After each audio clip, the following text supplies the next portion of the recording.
Little Nightmares, the series as a whole. I believe the production studio is Tassier Studio, and this is definitely an interesting little series. Now, I only played two games released in the series, as one was literally released for mobile apps. So right now, like I said, it's a series of three games. The first one, Little Nightmares, was released in 2017. Then in 2019, the app Very Little Nightmares was released. And then we close out the whole series with, currently with Little Nightmares 2, which was released in 2027. Right, 2021. Why am I saying 2027? I know, I can't read my own chicken scratch. I got a degree in writing advanced hieroglyphs. I never got the degree in reading them. I'm sure you're giggling at that one. Well, so let's look at this current series. I mean, this series is very interesting. I mean, you're always playing a child in these games. And it should also be known that the children always hide their faces in this series. And this is even true for the comic adaptations of this game, or to build to the lore of this franchise.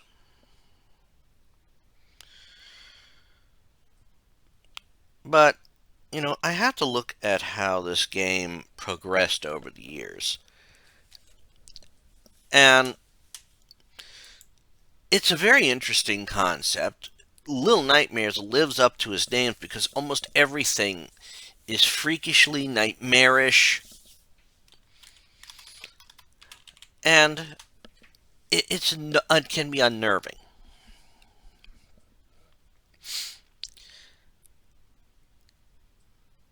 Now, Very Little Nightmares is a little bit different from the rest of the franchise. Most of the other two games are 3D based puzzle platformers.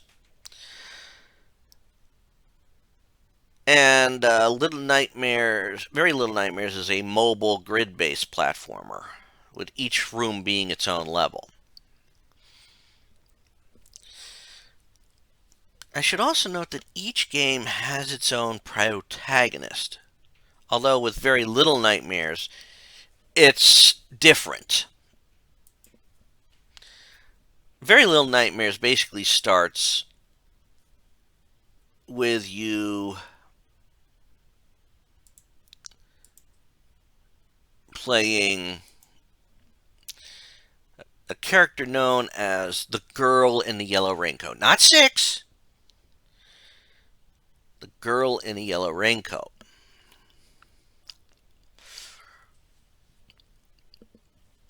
Now, she sees a dream in which she runs away from someone and locks herself in a shed, propping the door with a board. I'm actually reading this from the wiki. So, right now. Now she wakes up noticing that the balloon on which she flew pierced the roof of a mansion called the Nest.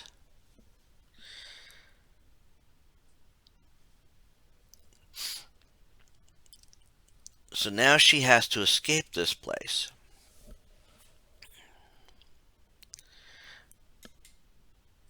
Now, as she's making her way through this, she encounters a girl in white. This is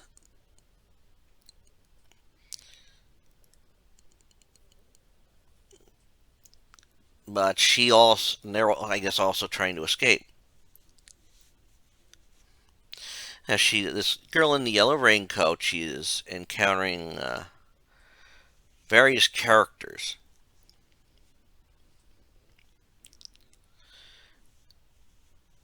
One such as the craftsman, and like I said, I've never played this one, so I do not know how these characters look. Or I've never played this one, and even if I did, I couldn't record it.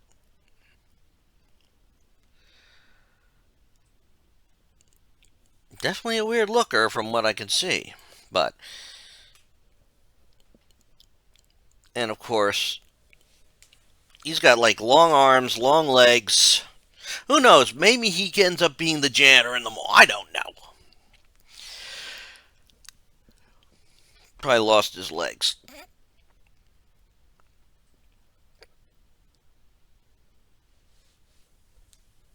And then you have another character who has a gift of telekinesis. That's the butler.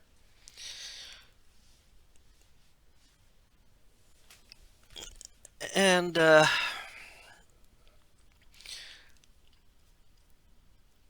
you are also in the halls of this area called the Nest, who is basically the whole place is ruled over by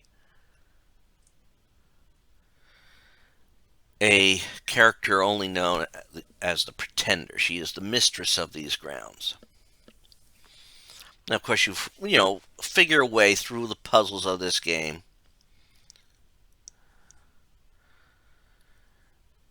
and we run into this girl in white again.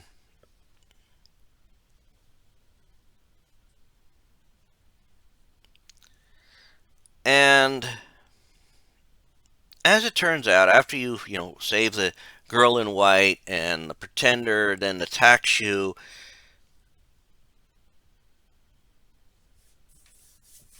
and the girl in the yellow raincoat dies. Apparently drowned with the Pretender.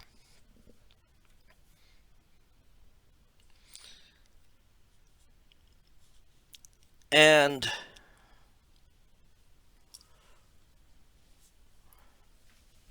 we find out that this girl who escapes, this is who ends up being Six.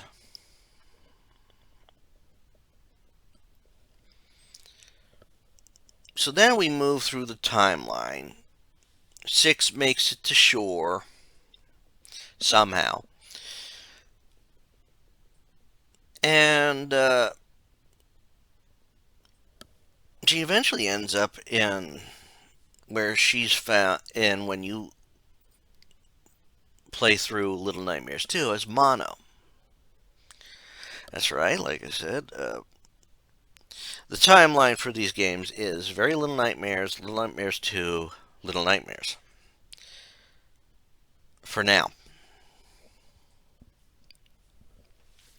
So as Mono now, he's being plagued by dreams of a door, signal tower, and now he's making his way through the wilderness, trying to avoid traps, because there's a hunter in the area. When you make your way to the hunter's shack,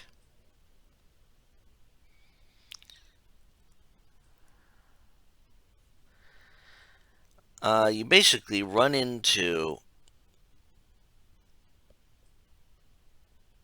well, to make it simple, you run into a little figure in the hunter's shack while avoiding the hunter, who is a little bit fixated on a music box. This is a hint for later. Well, you rescue them from the house. You outrun and eventually outwit and get rid of the hunter. Get on a raft of sorts. I think it's actually a door. And you move your way over into the Pale City area. Now, while you mainly control Mono throughout the whole game of Little Nightmares 2. And at points you get separated from the girl. In fact, when you enter the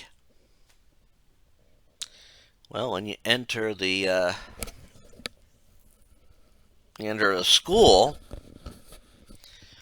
well, you got these porcelain-headed bullies that snatch away your companion, the girl, and you literally have to avoid this teacher with an extendable neck. I mean, this teacher is like, if you ever saw the old He-Man cartoons, like Mechaneck.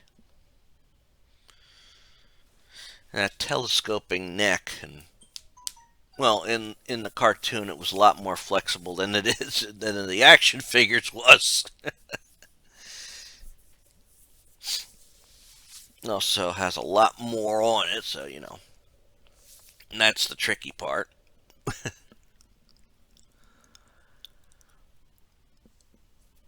And of all things, once you're able to, use the you got to avoid her. You have to take care of the bullies, and because their heads are made out of porcelain, they're easy to smash.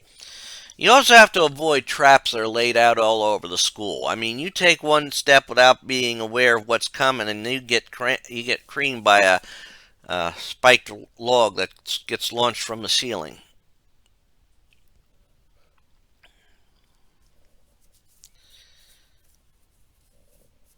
And sometimes you have to be very sneaky about how you get through areas. Well, as you get through, you eventually, find your friend and rescue them, get the hell out of there. And I believe once you get out of there and back into the city between locations, you find a yellow raincoat, to which your friend puts it on. I believe remembering their rescuer, the girl in the yellow raincoat. And yes, this is 6.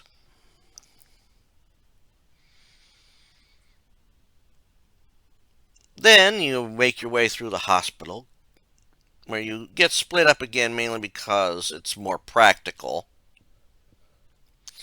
Yeah, Mono's more likely to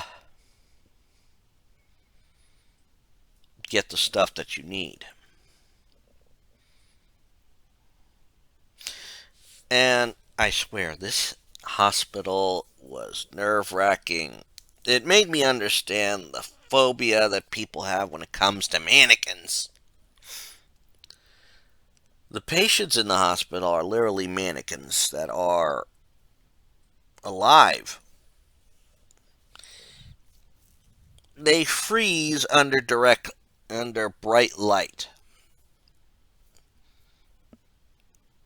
You can also fry them too. This was probably the most aggravating section because you're using a flashlight to keep them still, but you can't keep it on all of them at once, and you just have to keep running and hopefully stopping them in time so you can make more progress. And well, by the time you get through it all, you can then head to the lower levels of the hospital where the doctor is.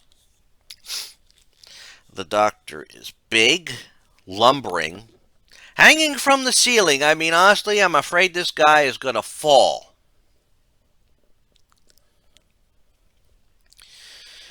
Eventually, so you can then escape, you must lure him into a furnace, and apparently there is an option to fry his butt. To be honest, I did go with that option because I didn't want to risk him breaking out before I got the hell out of there. Makes me wonder how he forgot his Hippocratic oath. Do no harm.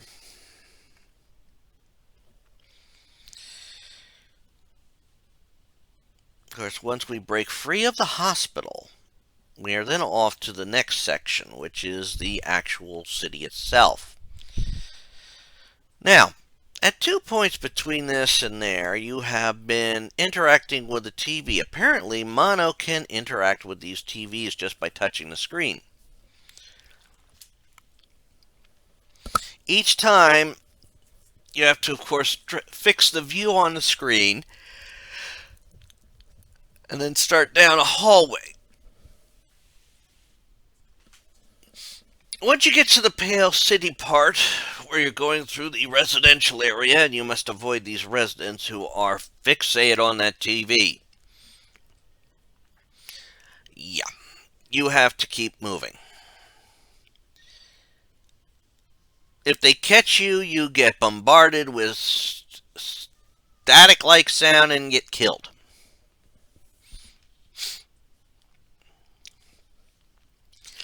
These characters are so fixated on their TVs. One even was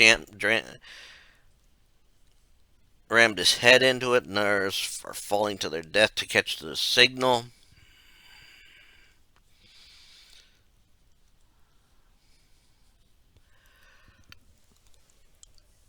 But once you are able to, quote, reach the end of the hall as Mono, you release the Thin Man. Thin, tall, but he has to be called Thin Man because Tall Man is probably copyrighted by the Phantasm series.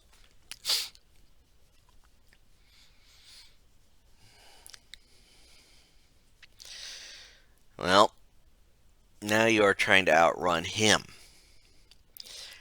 And unfortunately, he catches 6.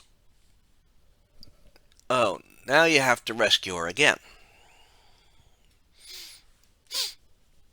But Mono now has a new ability. He can teleport through TV sets.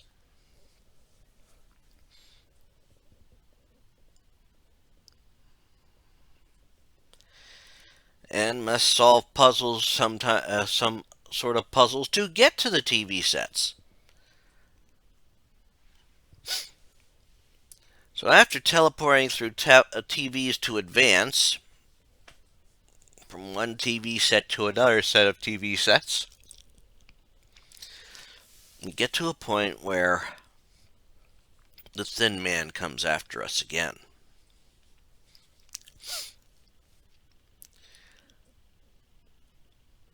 And so, we must outrun him again.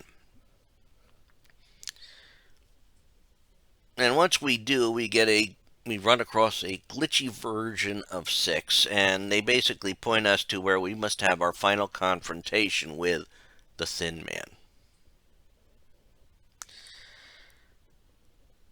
I'll admit this fight was a little tricky for me, but I got through it. Learning how to, quote, how to beat him.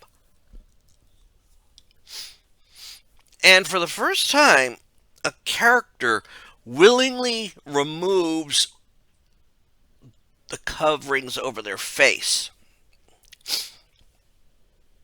I mean, yeah, there was another character who didn't have anything over his face, but he had his face covered with long hair.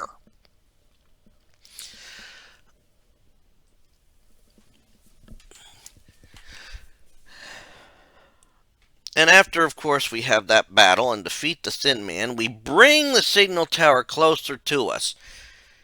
This power can warp reality. And we must make our way through the surrealness of the signal tower. And we find 6 in a rather monstrous form, clutching their music box. So we have to, quote, lead 6 away from that music box and manage to wreck it. This is not easy, because each time you wreck it, the area changes a bit.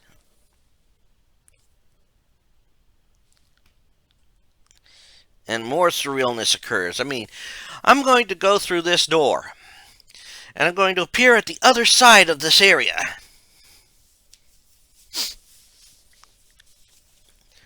So as you do this battle, the room starts to crumble into pieces. And there's something very disgusting behind those walls. Now, eventually, you're able to whack that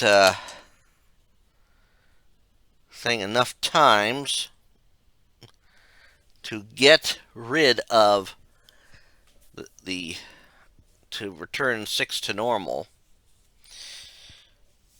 And the signal tower, which has a lot of fleshiness in it now, is not happy. And so now you and 6 escape.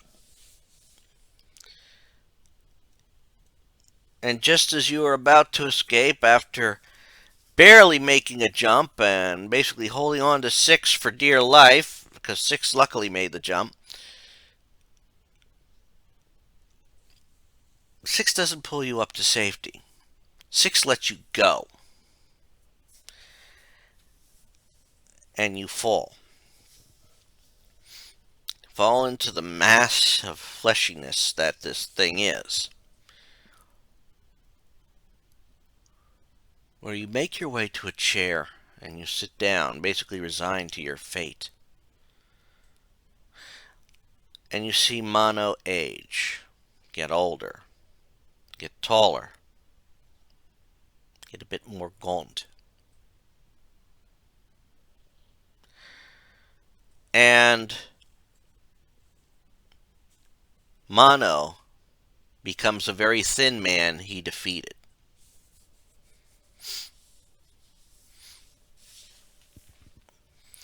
Now, this is definitely a twist that is remarkable. But then you see the ending. If you manage to find all the hidden glitch children that were in the game. I did not, but I know of this ending. For as you find all the children, you see 6 looking at a television image of the mall.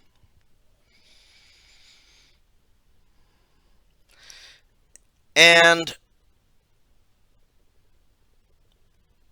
it appears, I think, that she doesn't cast a shadow.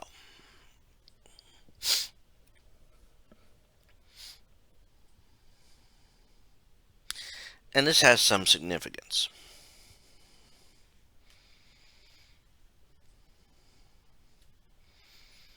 And then we look at the next game. We look at the first game, which shows 6 somehow have gotten to the mall.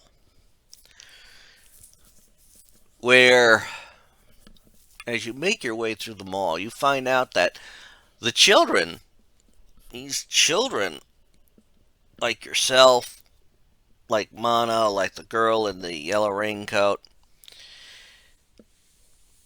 well, some of them have been brought to the mall to be made into food for the guests. And the first part, you must outwit some monsters in the game. But I should also note that at the same time this is all happening, up to a certain point, the DLC is happening. The Secrets of the Mall, where you play the runaway kid, possibly a kid who has escaped.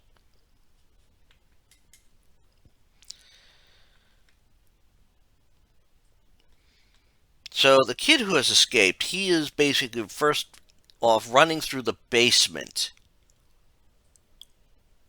of the mall and eventually escaping the creature known as Granny.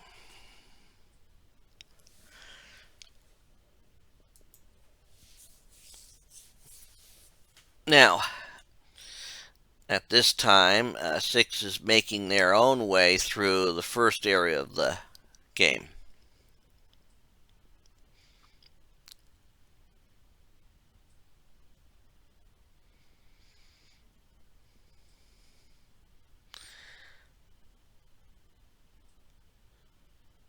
So, as this kid is getting away,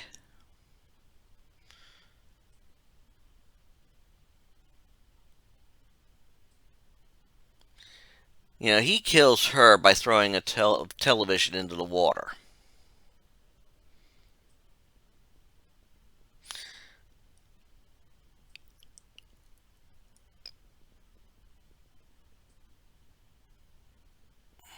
Now he had been in the process wrapped in a package to be sent to the kitchens. And he falls to the heart of the mall where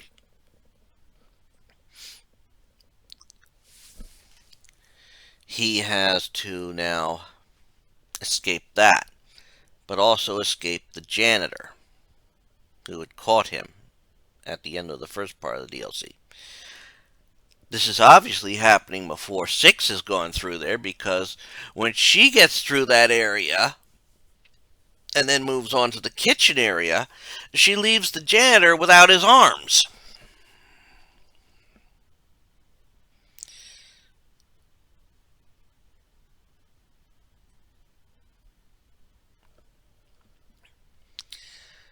Now,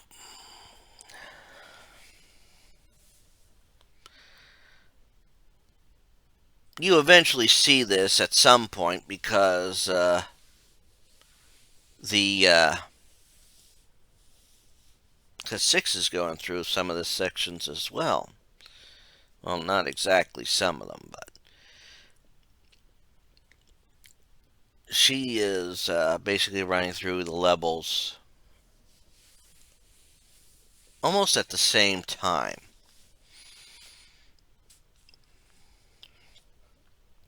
You see, 6 has managed to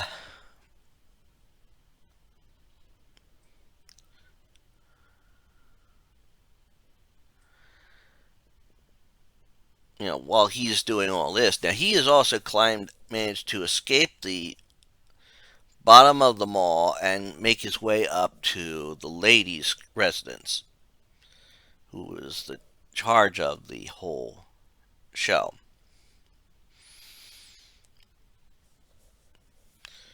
As I said, he's also at the same time, 6 is running around too.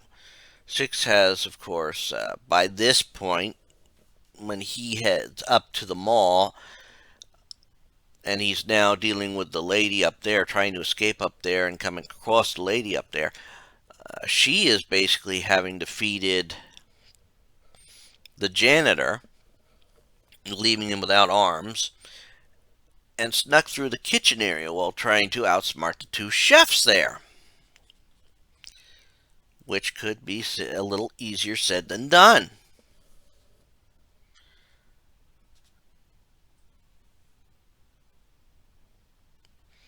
I mean, first you're dealing with one at a time, and then you're dealing with both.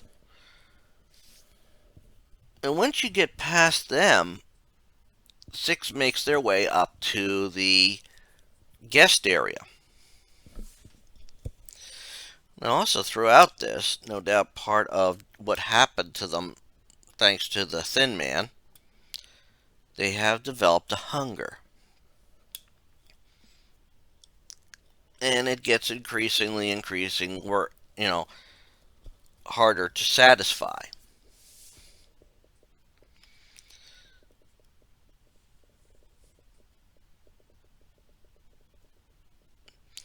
Now, while 6 is starting to make their way through the guest area, avoiding the guests, and of course, with this growing hunger, the runaway kid has been moving through the residence and accidentally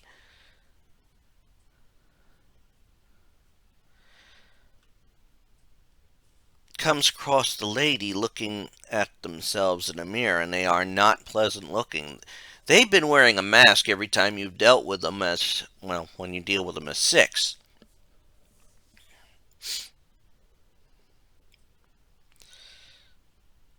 So now as you try to get to safety, she notices, she has noticed that you noticed her, as the runaway kid, and after a chase sequence, she turns him into a gnome. This is significant because the runaway kid makes his way to an area in the guest area where he finds a sausage lying on the floor. Now, of course, throughout Six's run, Six has been getting increasingly hungrier and hungrier. When the hunger takes over, it's kind of hard for her to do anything. At one point, one of the captured kids throws her some food.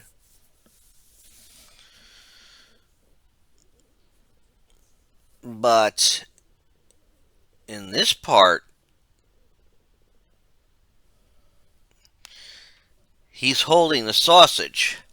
This is the time when Six doesn't go after the sausage, she actually eats the gnome.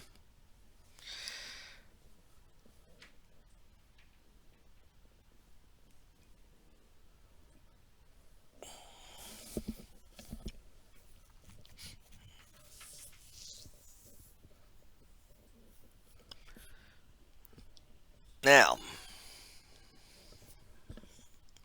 Six, on the other hand, now that she's fed, at this point, she still makes her way through the guest area, which gets more and more difficult because the guests want this running morsel of food. That is Six. And it's like, ah, shit. But eventually, Six makes her way to the residence. And she must now face the lady.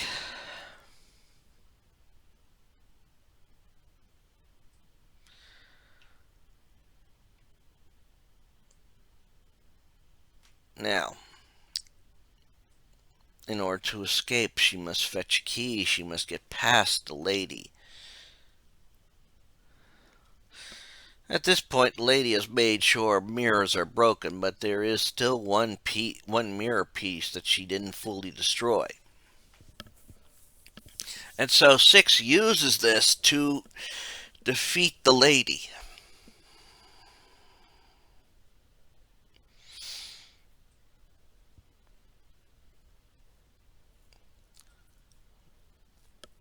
Before this mirror will shatter.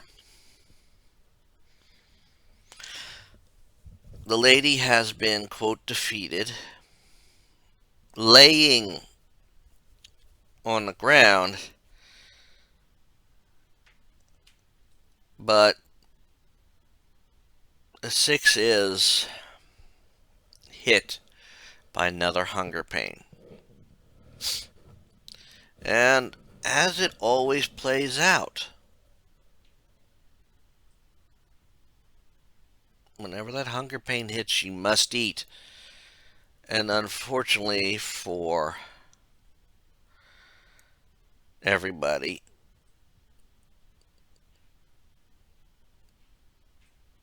the only thing that she has for food is the lady. And she literally eats the lady. This also gives Six the powers of the lady.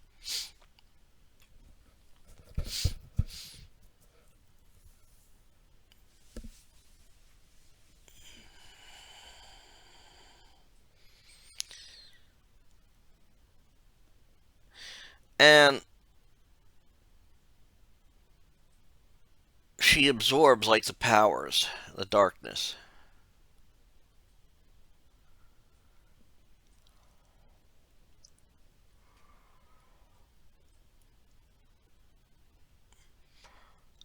And as she walks out,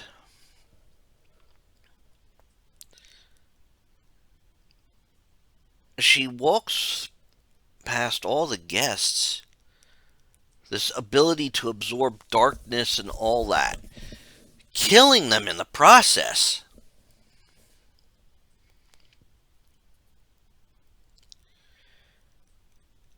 And it's very possible she is now the new mistress of the mall or the newest danger in this weird world.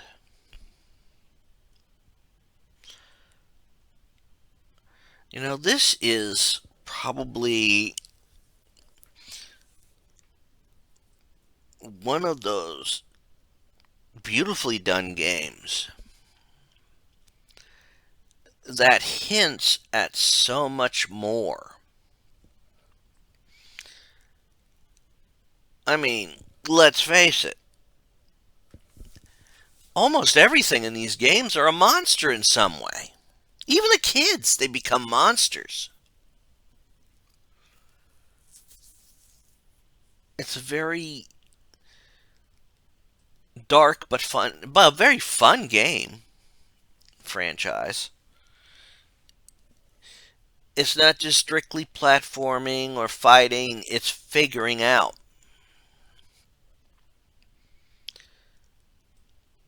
And it lives up to its name of Little Nightmares. I mean, let's face it, every little kid you play as it turns into a nightmare or something. And there's never a universally good ending. I mean, the girl in the raincoat dies in Very Little Nightmares.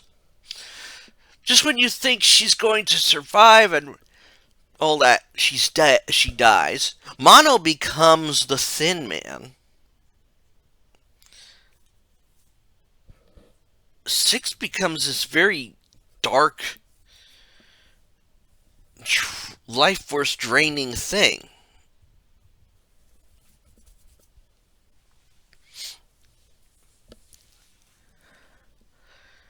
It's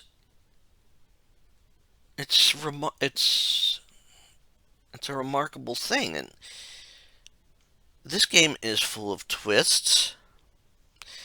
I mean, even if you know some are coming, it hits you like a gut punch.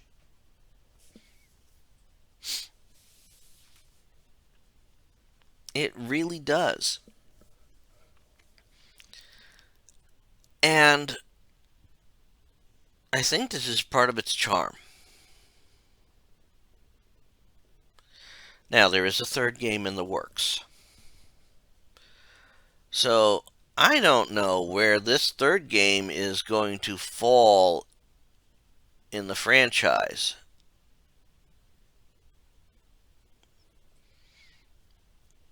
It could be that it will be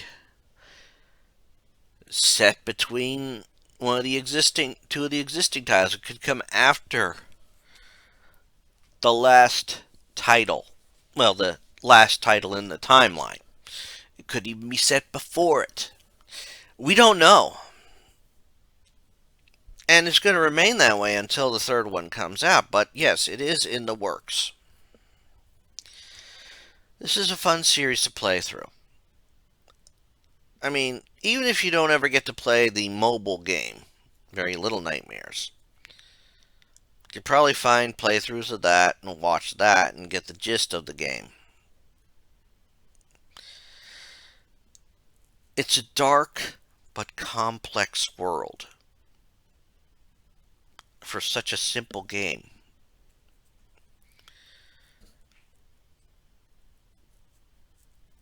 Or simple games. But definitely worth your time.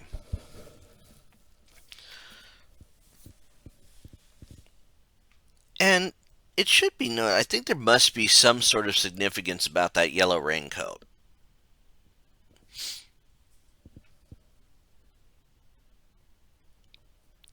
And, of course, the children hiding their faces. There's no significance there. And I think that is also so you can somewhat more relate to them. It's not the first time a franchise has hidden a character's face to help you relate to them.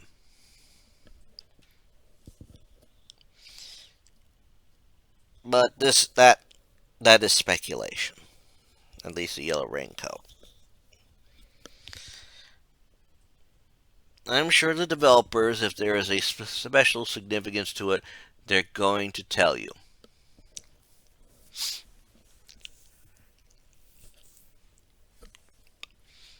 However, that's all I'm going to say about this time about the series. I recommend you do get a chance to play them. and I hope you have checked out my playthroughs of the two games that aren't mobile. So until next time, I want you all to take care and have fun. Bye all.